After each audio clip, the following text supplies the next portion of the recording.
તો વિવાદોનું બીજું નામ એટલે સુરત મહાનગરપાલિકા. સાહેબ, આ વાત અમે નથી કહેતા, પરંતુ સુરતના પાંડેસરા વિસ્તારમાં આવેલી ચીકુવાડી પાસેના આ દ્રશ્યો તમને કહી રહ્યા છે, જ્યાં રસ્તા તો છે પણ એ રસ્તા કરતાં ખાડા વધારે દેખાઈ રહ્યા છે.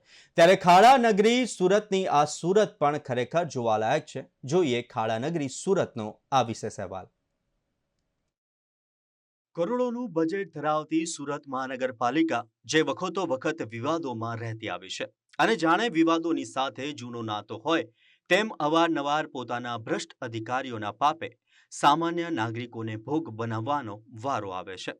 ત્યારે સુરત શહેરમાં ચોમાસા દરમિયાન ભારે વરસાદ અને ખાડીપૂરના કારણે અનેક વિસ્તારોમાં રસ્તાઓ પર ખાડા અને મસમોટા ભૂવાઓનું સામ્રાજ્ય સર્જાયું છે. ત્યારે વરસાદની મોસમમાં સુરત સહિત ગુજરાતના અનેક શહેરોમાં રસ્તાઓ પર પડેલા મોટા ખાડા અને ભૂવાઓના કારણે વાહન ચાલકો અને સ્થાનિક નાગરિકો ભારે મુશ્કેલીનો સામનો કરી રહ્યા છે.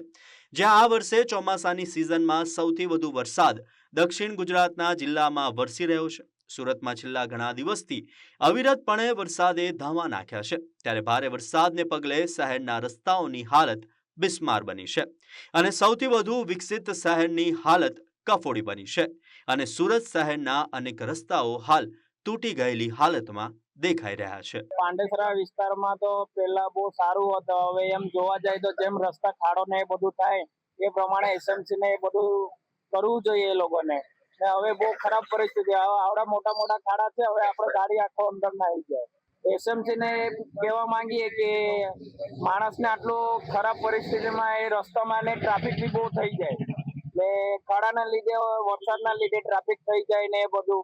તો એ લોકો કેવું એ આવીને રિપેર કરીને જાય એટલે માણસને કઈ આટલી બધી તકલીફ ના થાય. શહેરમાં ચોમાસાની શરૂઆત થતાં જ અનેક વિસ્તારોમાં રસ્તાઓનું ધોવાણ અને ખાડાઓની સમસ્યા સર્જાય છે.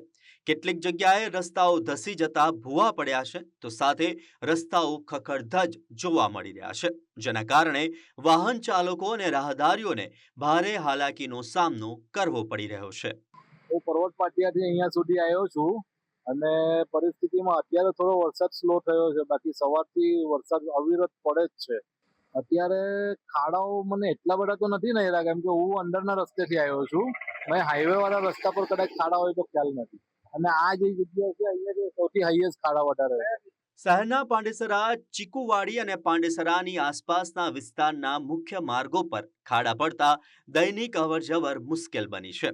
આ ઉપરાંત ઉધના સહિતના અનેક વિસ્તારોમાં આંતરિક માર્ગો પણ ખખડધજ બન્યા છે, જેના કારણે સ્થાનિક રહેવાસીઓ અને વાહન ચાલકોને રોજિંદી અવરજવરમાં હાલાકી વેઠવી પડી રહી છે. અહીંયા કોઈ સાહેબ કોઈ એવું કઈ કામગીરી કઈ થતી નથી, લાગતી નથી અહીંયા કઈ. કેમ કે 2-3 મહિનાથી જ આવા પરિસ્થિતિ, વરસાદ આવે એટલે રોડ ગાયબ જ થઈ જાય છે. બહુ જ વધારે તકલીફ પડે છે, ટ્રાફિક એવું જામ થઈ જાય છે, બધાની ગાડી સ્લીપ થઈ જાય છે. સ્થાનિકો હલકી ગુણવત્તાવાળી કામગીરીના કારણે રસ્તાઓ એક જ વરસાદમાં ખખડધજ બની રહ્યા હોવાના આક્ષેપ કરી રહ્યા છે. સ્થાનિકોનું કહેવું છે કે વરસાદી પાણી ખાડાઓમાં ભરાઈ જતા ખાડા નજરે પડતા નથી, પરિણામે બાઇક ચાલકો અને રાહદારીઓ અકસ્માતનો ભોગ બની રહ્યા છે, જેથી જોખમરૂપ બનેલા રસ્તાઓનું તાત્કાલિક સમારકામ હાથ ધરવાની માંગ કરવામાં આવી છે. ત્યારે મહત્વનું છે કે ચોમાસા દરમિયાન સુરતમાં રોડ રસ્તા પર મસમોટા ખાડા પડવાથી નાગરિકોને ભારે હાલાકી ભોગવવી પડી રહી છે અને શહેરમાં ખાડા કે પછી ખાડામાં શહેર જેવી દયનીય સ્થિતિ સર્જાઈ છે. ત્યારે હવે સુરત મહાનગરપાલિકાનું ભ્રષ્ટ તંત્ર ક્યારે સુરતને ખાડા નગરીમાંથી મુક્ત કરશે તે હવે જોવું રહ્યું. કેમેરામેન રાહુલ રહીરે સાથે એઝાઝ શેખ, સુરત.